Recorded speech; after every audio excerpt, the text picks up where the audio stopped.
petite organisation avant de commencer le plateau de télévision participative auquel on vous a convié. Il va d'abord y avoir un petit film introductif qui a été réalisé par les adhérents du groupe d'entraide mutuelle de l'association Fraternité. Et ensuite, nous aborderons des questions qui ont été, dans un premier temps, collectées auprès de vous, des questions qui viennent directement du public et auxquelles nos intervenants, que je vous présenterai ensuite, pourront répondre. Mais ils ne seront probablement pas les seuls à pouvoir répondre à ces questions. Vous aurez, vous, public, à un certain moment de notre plateau de télévision, la possibilité d'intervenir, soit en nous faisant parvenir ces petites feuilles, ces petits post-it sur lesquels vous pouvez poser certaines questions que, dans la mesure de possible, j'introduirai dans le débat. Et éventuellement, si nous avons le temps, et même au-delà du temps limité pour le film, pour la vidéo, on pourra continuer notre débat au-delà de ce qu'est le plateau de télévision.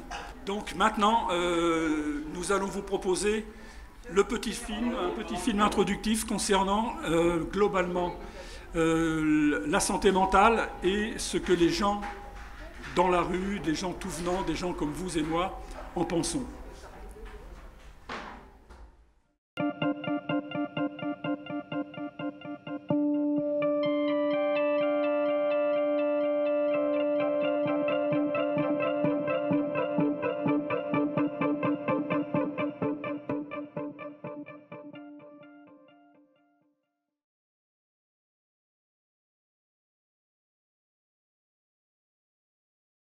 Ce serait quelqu'un qui est cohérent dans ses pensées et ses actes dans le courant de la vie. C'est justement un petit peu un équilibre, justement. Ce sont peut-être des perspectives. C'est une question qui est très large, hein, c'est difficile de définir. C'est être bien à sa peau, savoir bien vivre. Alors pour moi, la bonne santé mentale, c'est quelqu'un qui est bien dans son corps, bien dans sa peau, quelqu'un qui a un équilibre de vie sain, c'est-à-dire une vie professionnelle, une vie familiale, des amis, qui sort et voilà, quelqu'un qui est bien dans sa vie, bien dans sa peau, bien dans sa tête.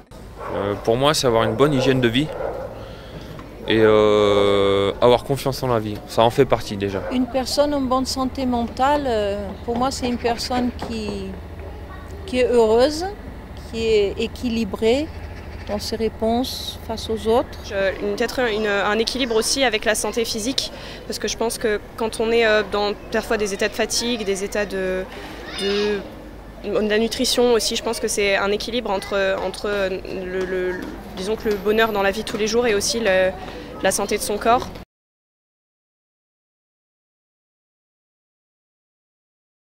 C'est quelque chose qui touche l'humain dans son cerveau. La différence, c'est que ça serait voilà, dans sa tête au lieu de dans son corps réellement. Pour moi, c'est à prendre au sérieux comme toute autre maladie et c'est quelque chose aussi qui a un lien avec le corps finalement, puisque je pense que la psyché est liée aussi au corps et finalement ça se ressent dans le corps et inversement. Je pense qu'il y a plus de gens qu'on le pense qui sont atteints de troubles comme la dépression par exemple, qui sont, je pense, quelque chose auquel on ne pense pas assez dans notre société. C'est vraiment très important et ça atteint, je pense, plus de personnes qu'on le croit. Une maladie psychique, ça serait une personne qui demande de l'aide parce qu'elle n'arrive pas toute seule à gérer sa vie, à gérer son argent, à gérer ses relations avec les autres. C'est une maladie qui reste incomprise, quoi. Voilà.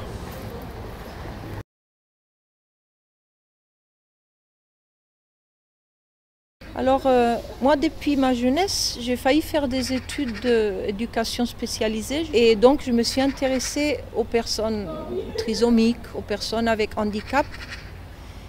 Et j'ai aussi, par la suite, eu un enfant autiste, ce qui pour moi n'est pas une maladie psychique, mais c'est considéré par la société. Donc... Oui, je pense connaître des personnes qui ont des troubles. Maintenant, Voilà, puis je pense qu'il y a aussi différents degrés de troubles, différents niveaux de difficultés, de gravité. Ma mère a une amie qui a eu une tendance dépressive assez sévère. On connaît quelqu'un, on peut dire oui. Moi, je suis en invalidité et j'ai la dépression chronique. Donc je sais très bien ce que c'est. En ce moment, oui. Pour le coup, justement, on en a parlé récemment. C'est quelqu'un qui est assez proche de ma famille et qui a été hospitalisé il y a peu.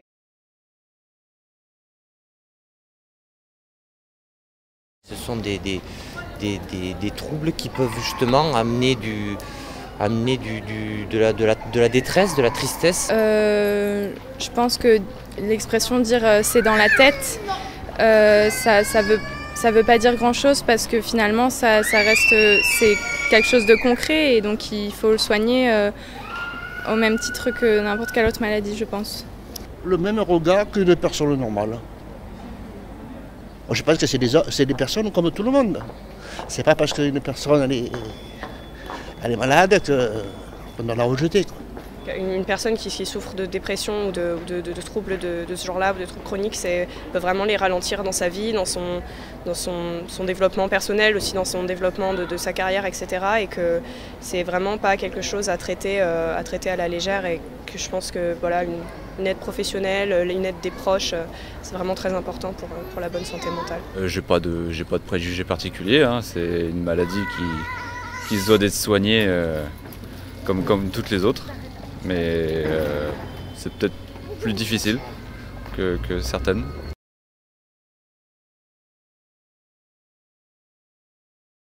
Beaucoup de gens, ils ont peur parce qu'en fait, c'est quelque chose qu'on ne connaît pas trop.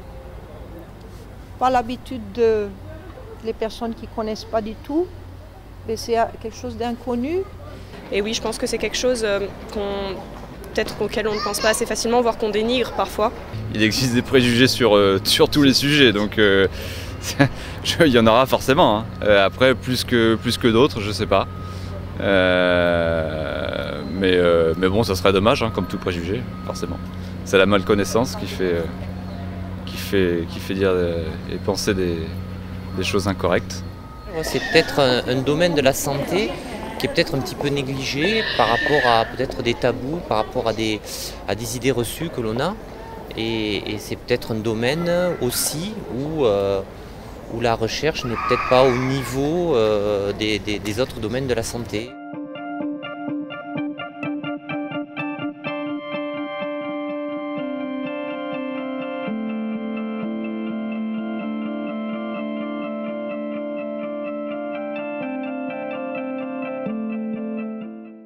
L'adolescence est présentée par l'ensemble des spécialistes comme un bouleversement social, biologique et psychologique important. Et ça serait, pour tous ces spécialistes, une période relativement critique, une période relativement à risque en ce qui concerne précisément la santé mentale.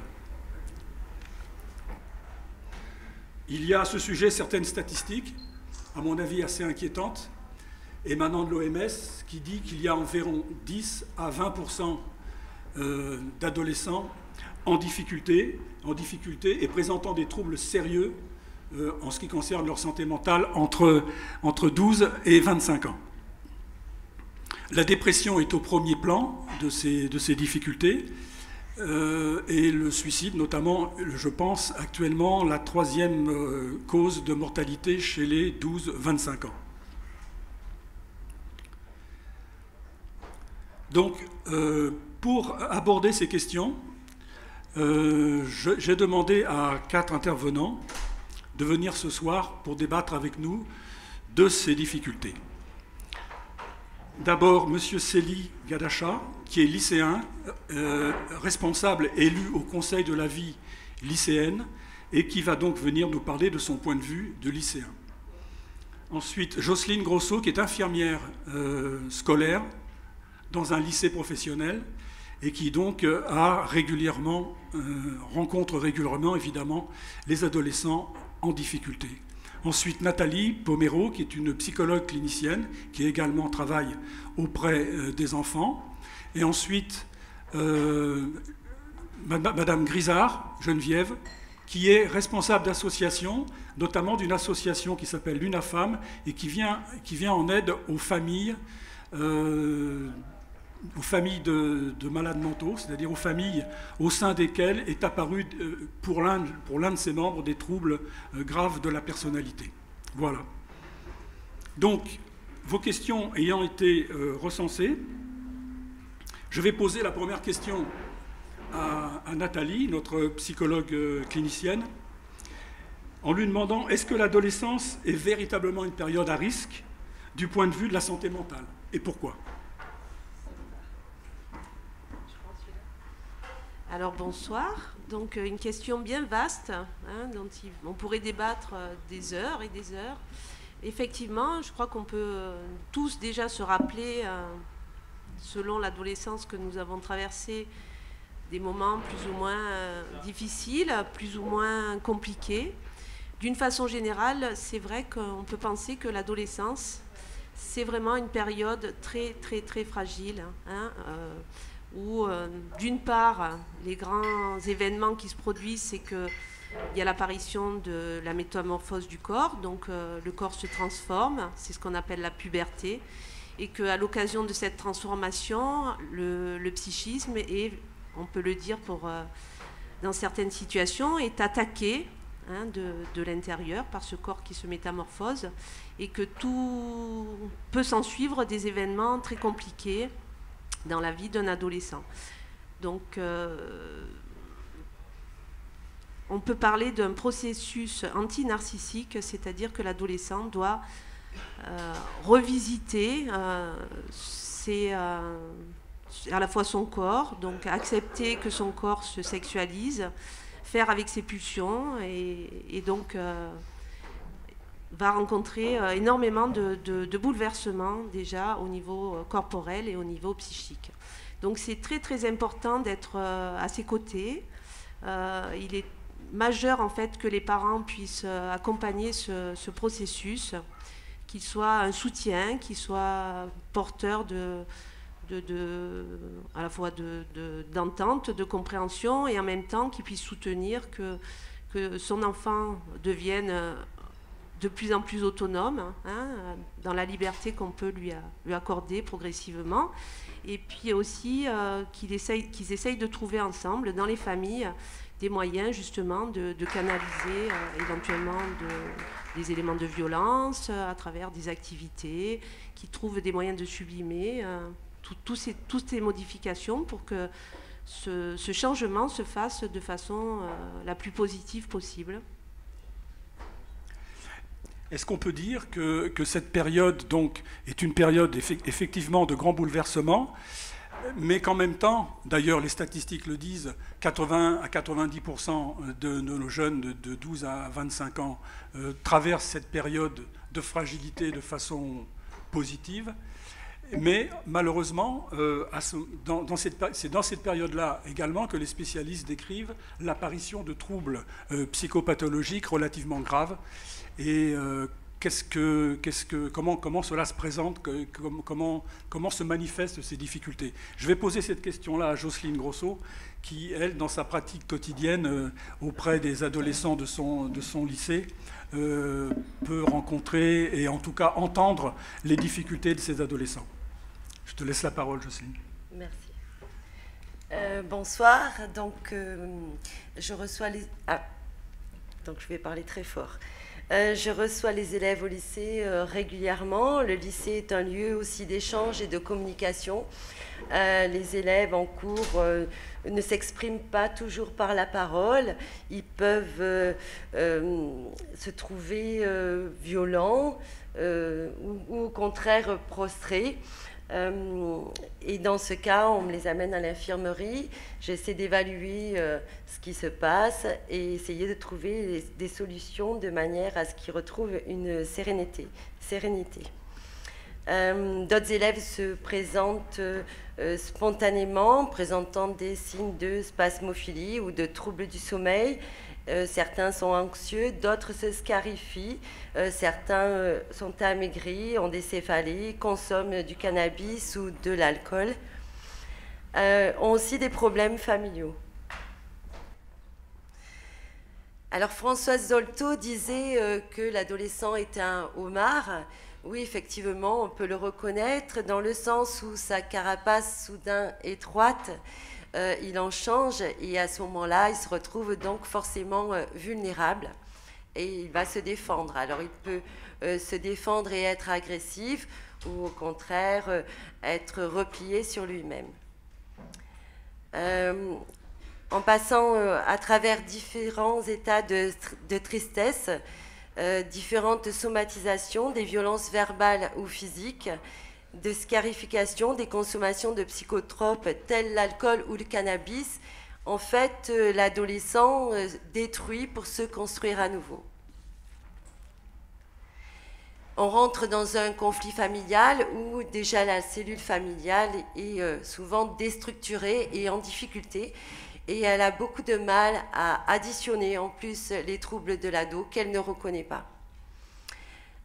Socrate disait déjà, il y a donc fort longtemps, que notre jeunesse aimait le luxe, qu'elle était mal élevée, qu'elle se moquait de l'autorité et qu'elle n'avait aucune espèce de respect pour ses aînés.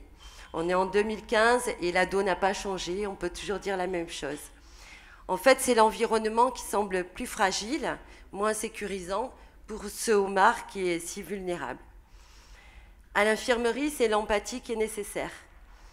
On écoute donc ces ados et en fait, on les oriente vers des personnes et des réseaux qui sont adaptés, comme le CMP, le CMPP, la maison de l'adolescent, les centres de toxicomanie ou d'alcoolologie, les centres de dépistage. En fait, en ce qui concerne la santé mentale, il faut désamorcer le plus rapidement possible en repérant les symptômes et en orientant, en soulageant à la fois l'adolescent et la famille. Toutefois, pour conclure, au travers de mon expérience, je peux constater que dans la majorité des cas, les adolescents atteignent l'âge adulte sans véritable tumulte. Bon, merci Jocelyne. Donc, si je peux résumer la partie qui m'a paru pour moi en tout cas personnellement la plus intéressante, c'est que pour toi l'adolescent n'a pas vraiment changé au cours des temps. Simplement, le milieu dans lequel s'expriment les fragilités et les difficultés de l'adolescence, lui, a beaucoup évolué et est peut-être responsable des troubles ou des difficultés, notamment dépressives, que rencontrent les adolescents. Est-ce que je peux te passer la parole pour parler un petit peu, toi qui es totalement immergé dans la vie lycéenne, est-ce que tu pourrais nous parler de tes collègues et des difficultés qu'ils rencontrent? Oui, bonjour. Les principaux problèmes qu'on rencontre, c'est par exemple la drogue. Quand je me lève à 8 h du matin et que je vois mes camarades se fumer un pétard devant nous dès 8 h du matin, donc je trouve ça déjà un peu agressif. Il y a aussi l'alcool. L'alcool, principaux problèmes, donc l'alcool. Quand je vois aussi, quand je vais chercher ma sœur au collège et que je vois des petits jeunes fumer de la drogue, et on s'est rendu compte, étant élu académique, que les problèmes viennent de l'environnement. Donc par exemple, ceux qu'on côtoie, nos amis, les soirées que l'on fait. Et vous savez, la lutte de Madame Vallaud-Belkacem en ce moment, c'est le décrochage scolaire. Mais en fait, on a fait un schéma, donc étant élu académique, on a fait un schéma, donc c'est la drogue, l'absentéisme, le décrochage scolaire. Je vais vous raconter maintenant une anecdote. Pourtant, je ne côtoie pas vraiment ces soirées. Et une soirée, je suis arrivé, de l'alcool de partout, de la drogue sur une table, et c'est servez-vous. Servez-vous le temps que vous pouvez, défoncez-vous. Mais c'est vraiment comme ça. Qu'est-ce que j'ai pu voir aussi à l'intérieur? Il y a de nombreuses personnes qui ne viennent pas quelquefois en classe à cause, par exemple, des jeux vidéo trop durs de guerre. Voilà, je pense que ça résume bien les principaux problèmes auxquelles on est confronté étant adolescent et lycéen. Merci. Merci. Donc la question du milieu est également à nouveau posée par rapport à l'adolescence. C'est-à-dire que apparemment, actuellement, les adolescents ont autour d'eux toutes les tentations et à disposition tous les moyens de se casser la tête, apparemment. Est-ce que... Après, c'est des choix. Oui, bien sûr, oui, mais oui, alors la question c'est pourquoi choisissent-ils, pourquoi se servent-ils, pourquoi, voilà, quelle est cette démarche qu'on appelle ordalique, qui ces prises de risque, c'est bon, à quoi ça peut correspondre et qu'est-ce que ça peut signifier? Est-ce que tu peux nous donner un peu une idée de la question? Voilà, ce qui me vient à l'esprit, c'est en fait que c'est toute la société qui est une société de consommation. Donc à partir du moment où les adultes aussi ont beaucoup de difficultés à se contraindre, être dans des postures pas rigides mais quand même matures, on va dire, les adolescents n'ont pas forcément l'occasion de s'identifier à des personnes qui pourraient leur montrer voilà, pas forcément l'exemple, mais quelque chose qui tient sur sa façon d'être et de se comporter de façon mature. Et d'autre part aussi, l'adolescence étant un moment où on va retravailler ces identifications, on va essayer de se trouver dans un groupe. Et dans ce groupe-là, évidemment, on peut faire de mauvaises rencontres ou des rencontres pas forcément positives, on va dire. Donc c'est vrai que c'est un peu la loterie et que c'est le rôle des parents aussi de veiller à ce que leur adolescent s'épanouisse ou se construise dans des conditions nécessaires. Parce qu'évidemment, si la famille est démissionnaire, si la famille est recomposée, si les parents eux-mêmes sont en souffrance, ça semble difficile de pouvoir proposer une autre alternative aux adolescents.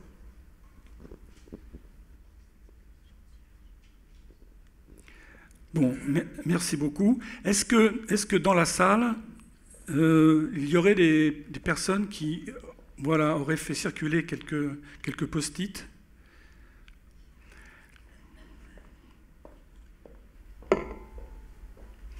Alors, une question qui est tout à fait dans la lignée de ce qui vient d'être dit. N'est-il pas pensable n'est-il pas indispensable pour l'adolescent de transgresser et de franchir les limites afin de se réaliser? Qui veut répondre à cette question?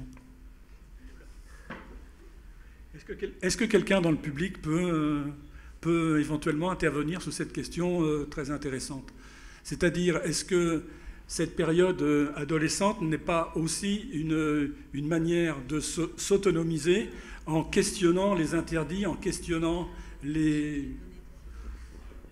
Alors, l'adolescence, c'est pas forcément une période dramatique qui finit dans le sang et la violence.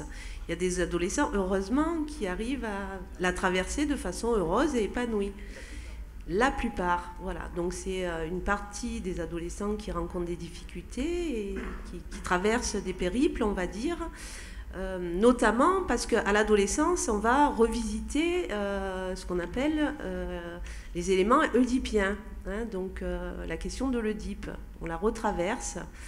Donc en ce qui concerne les transgressions, c'est vrai qu'il faudrait aller voir un peu de ce côté, au niveau de la sexualité. Sur quel modèle l'adolescent peut se construire en tant qu'adulte sur une sexualité génitale. Voilà ce que je pourrais dire de ma place. Après, c'est une question.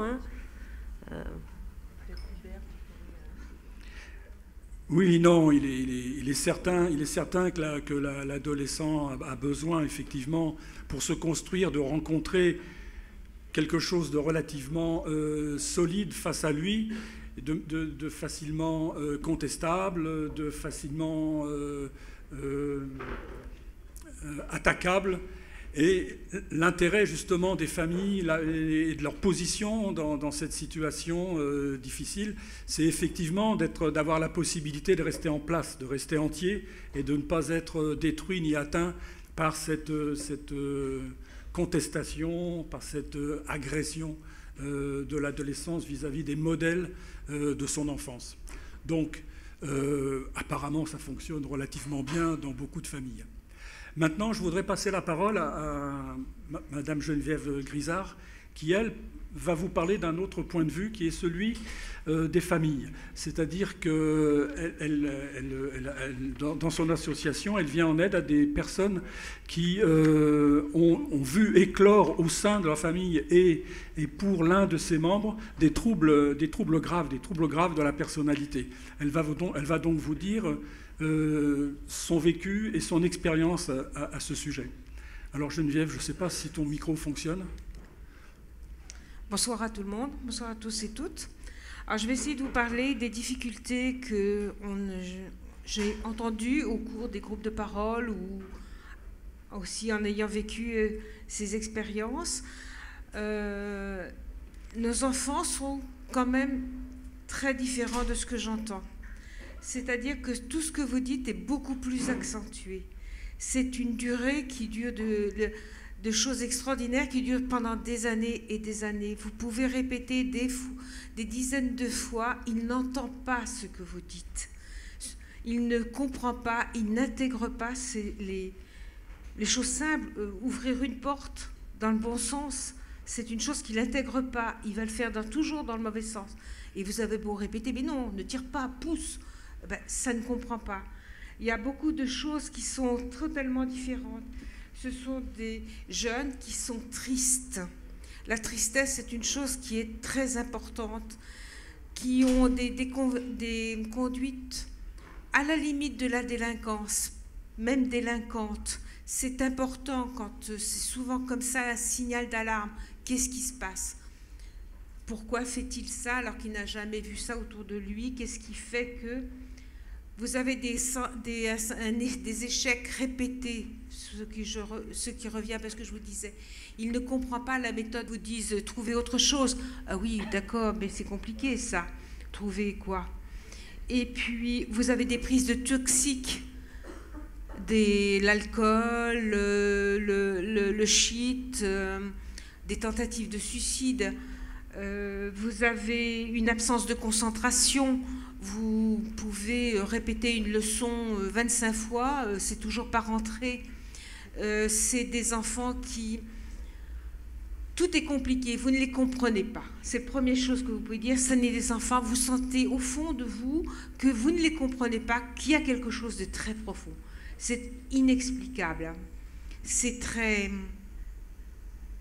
tripal, si je peux dire. Je ne sais pas si vous comprenez ce que je veux dire, c'est-à-dire que ce n'est pas l'intellect qui rentre là-dedans, mais il y a quelque chose qui ne passe pas.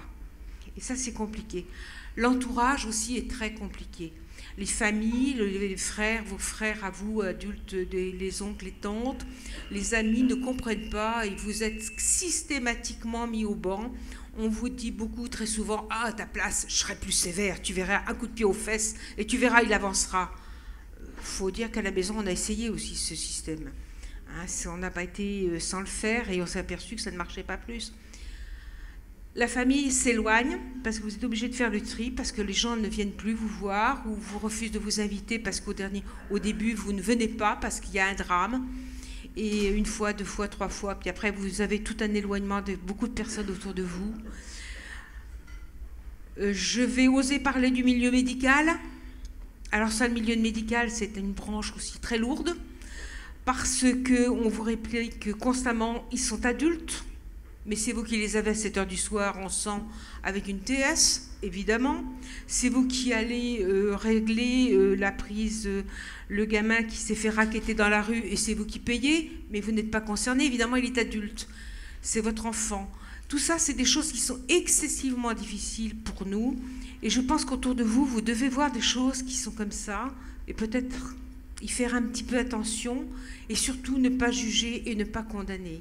C'est ce que je voudrais vous faire passer comme message. Merci beaucoup Geneviève.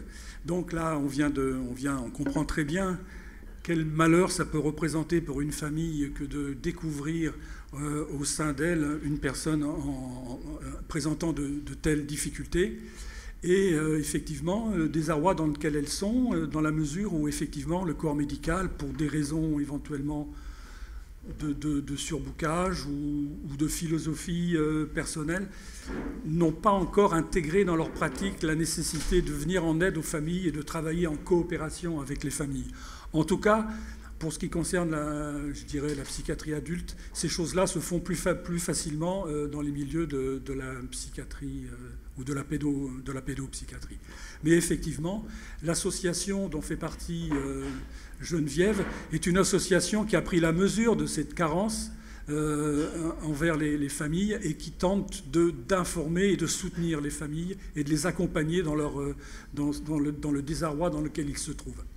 Donc voilà, c'est la raison pour laquelle je vais demander ce soir de venir parler de son expérience, parce que c'est important de savoir aussi que quand quelqu'un souffre, quand quelqu'un présente des troubles psychopathologiques graves, il n'est pas seul à souffrir, il y a tout son entourage également qui souffre avec lui.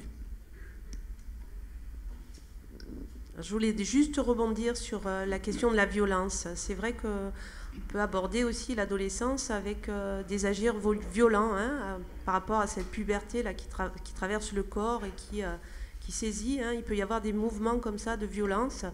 Il peut y avoir un engrenage à travers cet enclenchement d'actes violents que l'adolescent peut adresser à son environnement. C'est vrai que le mode de défense, c'est d'essayer d'externaliser cette violence, de l'adresser à l'autre. En répondant par la violence, on fait que cumuler quelque chose qui est de l'ordre du traumatisme, et on cumule des traumatismes comme ça qui n'arrangent rien en fait, qui ne font que dégrader la réalité psychique et la réalité de la vie. Donc c'est vrai que c'est important d'arriver à penser qu'il ne faut pas répondre par la violence à la violence, au contraire. L'adolescent ou le jeune adulte ou l'adulte qui peut avoir des agirs violents, c'est quelqu'un qui souffre. Et c'est pas en répondant par la violence qu'on va l'aider déjà à transformer cette violence en d'autres actes, des actes qui soient sociables, qui soient acceptables. Voilà. Merci. Quelqu'un d'autre de nos intervenants veut prendre la parole à ce sujet? Donc, j'ai devant moi les questions qu'on m'a fait parvenir, les questions que vous avez posées par l'intermédiaire des post-it. Alors, il y en a 2 ou 3 qui sont intéressantes, mais je ne sais pas si on va pouvoir véritablement y répondre. C'est la question des troubles de l'adolescence et des nouvelles technologies. Donc, on me dit, là, il y a la fameuse addiction à la console et à la tablette dont on me parle, et des difficultés que rencontrent les parents à lutter contre cette addiction. Et il y a également d'autres personnes qui évoquent l'utilisation des moyens, des moyens technologiques modernes, notamment l'Internet, pour humilier et provoquer des drames parmi les adolescents, notamment ceux qui sont le plus fragiles, par du harcèlement notamment et des humiliations via les réseaux sociaux. Voilà, on m'a posé ce genre de questions. Alors bon, on n'était pas tout à fait préparé à répondre à ce genre de questions, mais c'est vrai qu'apparemment, c'est une question qui interroge et dont le public aimerait bien que l'on parle. Je pense que ton micro fonctionne. Moi, je voudrais parler de l'enfant qui va déclencher après une maladie grave derrière. Ce sont souvent des victimes. Et ils sont très souvent rackettés, très souvent mis au banc et frappés et comment dire, oui, rackettés, qu'est-ce qu'on peut dire? C'est très souvent maltraités par les autres. On ne sait pas, nous parents. On ne découvre que parce qu'il y a des bleus, parce qu'il y a des manques, on a volé, enfin, il ne reste plus rien à la maison. Et on ne découvre que plus tard. Et c'est très inquiétant parce qu'il y a tout un monde qu'on ne comprend pas, qui est autour de nous et qui n'est pas dont le jeune ne parle pas. Et c'est très difficile pour nous de réaliser ce qui se passe Et les adultes, je ne sais pas si... Alors, je ne connais pas le harcèlement par Internet parce que c'est fini pour moi, mais ils ont dépassé ce stade. Mais c'est sûrement très déstructurant et je ne sais pas si vous avez possibilité d'aider ces jeunes qui sont en grande détresse. Je ne sais pas. Donc, en somme, la question du harcèlement, la question des humiliations, de l'agressivité vis-à-vis des personnes visiblement fragiles par leur père, n'est pas une question apparemment récente. Simplement, apparemment, les moyens technologiques mis en place à l'heure actuelle et leur abord très facile peut-être facilite donc ce harcèlement par les réseaux sociaux. Mais bon, apparemment, ces phénomènes de harcèlement et d'humiliation ont toujours existé. Alors, sont-ils plus fréquents ou plus nombreux grâce à cette technologie? Alors ça, je ne pourrais pas répondre à la question. Vraiment, je ne pourrais pas. Est-ce que quelqu'un dans le public a une réponse à cette question? Oui.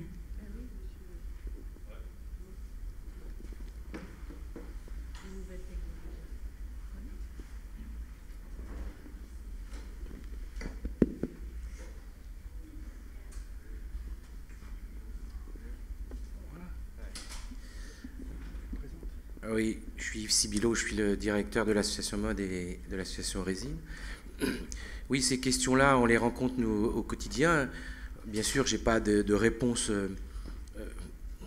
finie et complète, mais globalement, ça renvoie à deux choses. D'abord, on peut dire qu'il existe quand même une accélération, une amplification de la vie privée. Donc, c'est ce qui donne ce sentiment d'avoir plus de harcèlement. Et sur les jeux vidéo, l'addiction renvoie globalement au rôle des parents. Mais c'est un petit peu plus difficile parce que ça suppose que les parents aient une culture numérique. C'est-à-dire qu'il faut qu'eux-mêmes comprennent un peu l'usage du réseau social et les enjeux du réseau social. Et pour le jeu, c'est pareil. C'est important qu'ils sachent à quel jeu jouent leurs enfants, parce que certains jeux sont différents d'autres. Il y a des jeux de plateforme, des jeux, etc. Donc c'est important que...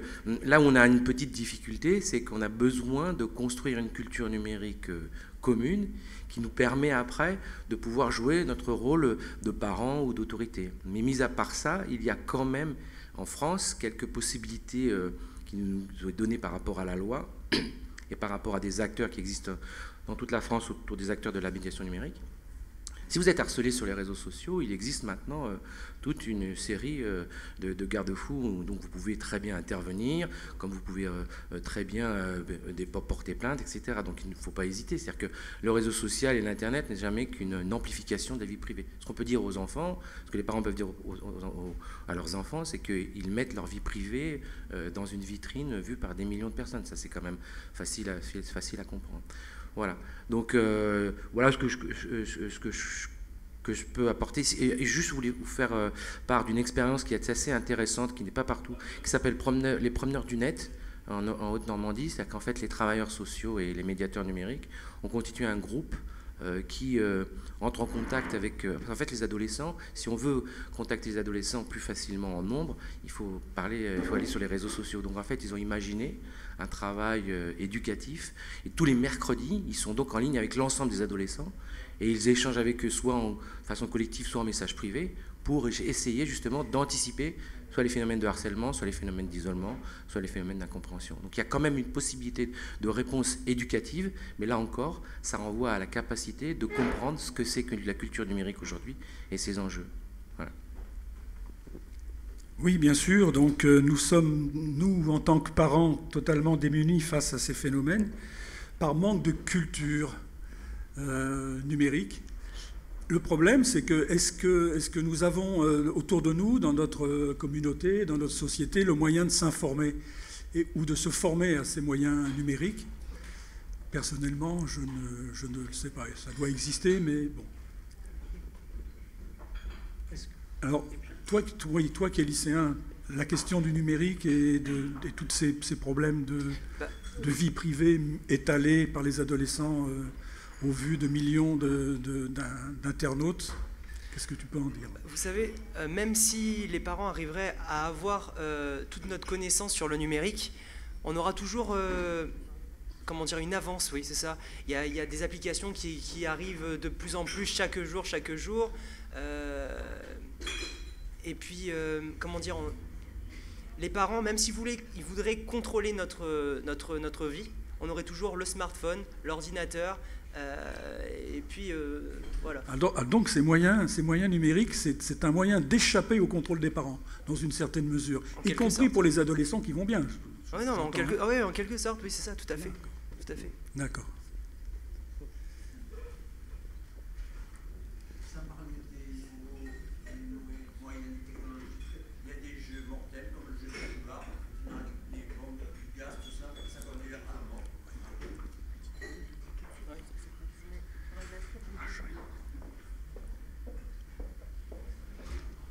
Je suis désolé. Mais... La nature des jeux vidéo, les jeux vidéo violents. Oui. Non, les jeux du foulard et... Oui. Non, monsieur, là-bas, dans le public, évoquait justement d'autres jeux autres que des jeux vidéo, qui sont des prises de risques extraordinaires des enfants.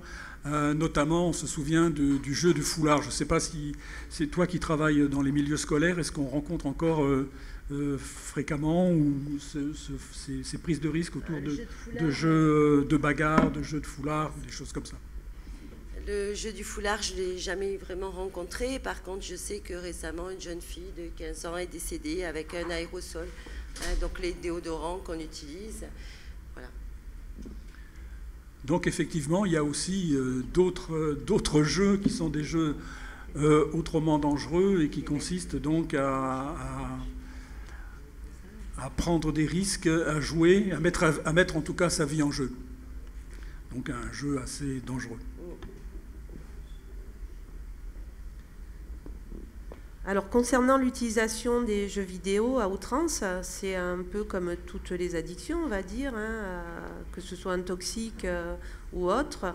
Il faut aussi essayer de mesurer le temps passé et puis essayer de veiller à ce que ça ne soit pas un temps qui n'en finit plus, quoi. Que ça soit un espace d'isolement, de repli sur soi. En même temps, c'est paradoxal, les jeux vidéo en ligne, puisque c'est à la fois être isolé et en même temps être en contact avec d'autres. Donc, la question, je pense, c'est que c'est essayer de limiter ce temps-là pour qu'il n'y ait pas un enfermement dans cette pratique et que la vie, c'est des tas d'autres choses que seulement les jeux vidéo. Quand ça devient l'unique objet d'investissement, c'est vrai qu'il faut commencer à réagir un peu avant, quoi. C'est bien les jeux vidéo, mais c'est à mesurer comme tout. C'est pas en excès. Et quand ça devient plus que le seul objet d'investissement, là, il faut tirer la sonnette d'alarme.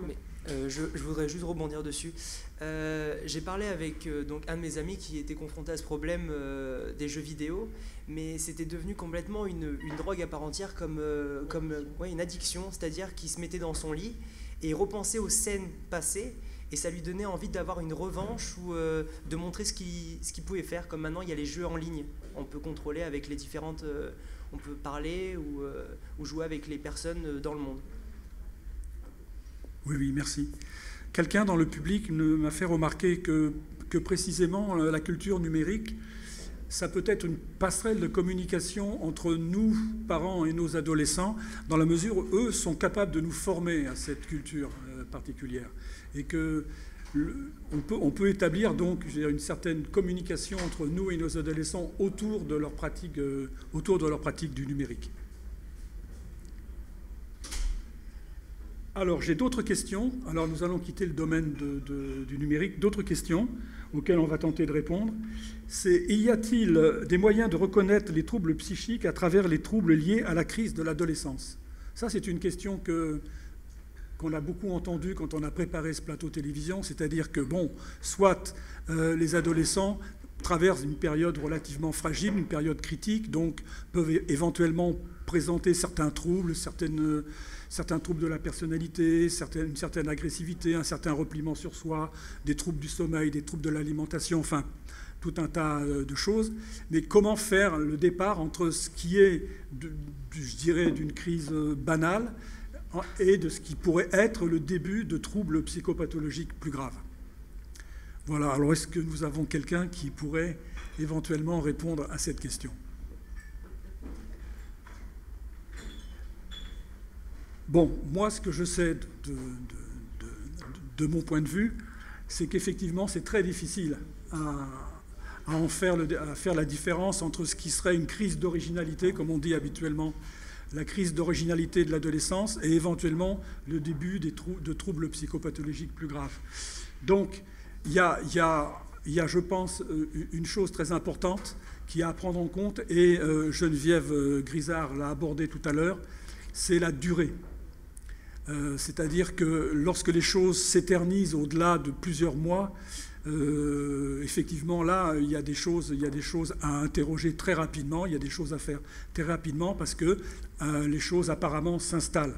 Donc, la durée est un critère, je dirais, qui permettrait de faire la différence entre ce qui serait une crise d'originalité passagère et l'entrée dans quelque chose de beaucoup plus grave. Voilà ce que je pourrais dire, moi, en tout cas, de mon point de vue, sur la question de la crise de l'adolescence. Mais je sais que les spécialistes, pédopsychiatres, psychiatres, psychologues, cliniciens, ont toujours beaucoup de mal à poser un diagnostic dans cette période de l'adolescence parce que les choses peuvent évoluer très vite et les choses peuvent changer très rapidement et que ça serait une erreur que d'apposer un diagnostic sur un comportement qui pourrait éventuellement dramatiser la situation, paniquer l'entourage de l'adolescent inutilement, alors que les choses peuvent se résoudre en quelques semaines, ou 2 ou 3 mois. Voilà. Peut-être qu'on pourrait penser, c'est qu'à partir du moment où la famille, l'entourage, les professionnels sont très, très préoccupés par un adolescent, par ses comportements, par ses agirs, par son état, en fait, il ne faut pas attendre, il faut aller demander de l'aide, il faut aller consulter, il faut essayer de mettre en place quelque chose qui lui permette justement de transformer, d'exprimer où sont ses difficultés, où est sa souffrance. Voilà. Je crois que le conseil, c'est de ne pas laisser la situation s'enquister, hein, quoi qu'il se passe, de ne pas attendre et d'aller demander de l'aide. J'ai précisément une question que j'aurais introduite dans notre débat, qui vient directement du public. Et la question est, que faire quand on sait son adolescent en détresse et qu'il refuse d'être aidé? C'est une situation apparemment que l'on peut rencontrer en tant que parent notamment, ou en tant qu'ami. Voilà. Je vais parler de mon expérience puisque au CMPP nous accueillons des familles en fait et le parent peut tout à fait en ce qui le concerne et en ce qui concerne ses inquiétudes et sa souffrance accompagner ou se faire accompagner par son enfant ou son jeune ou son adolescent et passer plusieurs entretiens comme ça, consultations où ils sont ensemble et c'est où le parent qui est en capacité d'exprimer quelque chose sur son enfant ou sur son adolescent. C'est déjà une possibilité de travail qui peut s'amorcer. Ensuite, dans un deuxième temps, si l'adolescent arrive à entendre quelque chose de la demande du parent, il peut aussi se saisir, en ce qui le concerne, de cet espace pour en faire un lieu d'échange et de parole. Merci. Est-ce que quelqu'un va intervenir à nouveau ou est-ce que j'aurais introduit une question émanant du public? Alors, j'ai une question émanant du public. Ah, excuse-moi. Moi, ce que je voulais dire par rapport tout à l'heure, tu parlais de comment est-ce qu'on pouvait voir ce qui était pathologique de ce qui était une crise adolescente classique. Moi, je pense que non seulement il y a la durée, mais il y a l'accumulation de certain nombre de choses. Là, beaucoup de choses. Un enfant qui va faire une crise d'adolescence, il va y avoir des moments qui vont être, je dirais entre guillemets, normaux, où on va pouvoir l'atteindre, où on va pouvoir discuter avec lui, où on va pouvoir voir des choses. Alors que quand un enfant est pathologique, on n'a pas ces moments de calme et de raisonnement sensé ou acceptable. Et il y a ça. Et d'autre part, je trouve que l'enfant pathologique a aussi une accumulation de choses que n'a pas une crise d'adolescence. C'est-à-dire... un enfant pathologique va avoir beaucoup d'handicap, alors que l'enfant à crise d'adolescence, il y en a quelques-uns, mais il n'y en a que certains. Je ne sais pas si je suis claire, si je m'exprime correctement. Un enfant pathologique a trop de handicap pour que ça soit simple. Oui, en somme, donc la durée, effectivement, mais également l'accumulation des difficultés, des comportements bizarres, du repliement sur soi, et l'incommunicabilité permanente avec son milieu. Je comprends très bien. Donc, pour revenir à la question des addictions, j'ai une question qui dit « Que pensez-vous de la dépénalisation du cannabis ?» Alors, est-ce que dépénaliser le cannabis permettrait une certaine amélioration en ce qui concerne cette période adolescente? En tout cas, est-ce qu'elle permettrait peut-être, éventuellement, permettrait-elle d'éviter de considérer certains adolescents systématiquement comme des délinquants, peut-être, oui, effectivement. Certains consommateurs de hashish ne seraient plus, je pense, considérés comme des délinquants, mais je ne pense pas que le cannabis... je ne pense pas que la dépénalisation du cannabis soit un élément essentiel en ce qui concerne notre sujet, en tout cas en ce qui concerne les troubles de l'adolescence. Par contre, ce que je tiens à dire, parce que j'en ai l'expérience, c'est que le cannabis n'est pas, on se répète peut-être, n'est pas une drogue douce, et que la surconsommation et la consommation longue et permanente du cannabis amènent certains jeunes à décompenser sur un mode délirant, hallucinatoire, et éventuellement troubles qui peuvent s'installer de façon extrêmement durable. Voilà, donc ce n'est pas doux du tout que de consommer excessivement du cannabis, et ça peut effectivement entraîner des grands syndromes psychopathologiques très graves et très déstructurants pour la personnalité.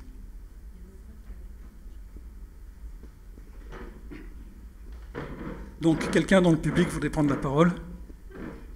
Une ex-psychiatre qui s'est occupée de toxicomanes. Sur la dépénalisation, si je me souviens bien, il y avait une commission ministérielle et ils n'ont pas pu conclure parce qu'il y a autant d'arguments pour que contre. Et du coup, ça fait revenir sur le thème de la transgression. C'est-à-dire qu'à mon sens, le seul argument valable pour ne pas dépénaliser, c'est que justement, la pénalisation reste l'usage de cannabis, s'il est pénalisé, reste une transgression et l'adolescent a grand besoin de transgresser. Donc si on élargit trop les limites, si on élargit trop le cadre, jusqu'où vont aller les transgressions et les mises en danger qui sont déjà bien nombreuses. Intervention très pertinente et qui a été fort appréciée par notre lycéen. Donc éventuellement, je lui donne la parole. Non, mais de toute façon, il n'y a rien à ajouter dessus, je pense. Oui, c'est ce que je pensais. Je pense qu'il n'y a pas trop de choses à rajouter. Pardon, excusez-moi. Oui, mais c'est vrai, tout à fait. Mais d'un côté, légaliser cette drogue, ça peut être la foire à tout aussi. Ça peut être, comment dire, le commencement de quelque chose. Et ensuite, je vois donc au niveau du lycée et même autour du lycée, des drogues dures s'installer. Donc peut-être le moment de couper net. Voilà. Merci beaucoup. Donc, nous arrivons au terme de notre plateau de télévision participative. Je suis heureux, justement, qu'elle ait été suffisamment participative. Comment conclure? Que dire de nos échanges? Peut-être qu'il y a un domaine de la santé, notamment la santé mentale, que nous devrions considérer comme notre bien commun. Nous ne devrions pas laisser aux seuls spécialistes le souci de s'occuper de ce domaine. Et peut-être également qu'il y a entre nous, et à travers des plateaux de télévision participative et au débat démocratique, à construire, à l'instar de ce qui se fait pour la défense de la biodiversité, à construire et à inventer une sorte d'écologie de l'esprit. Donc, je vous remercie de votre participation. L'association Fraternité, qui a organisé cette soirée, en collaboration avec les associations Mode 83, Résine et Canal D, sur un projet financé par la Fondation de France, vous remercie vivement de votre participation et vous convie à partager le buffet qui va suivre et le concert qui suivra également. Bonsoir.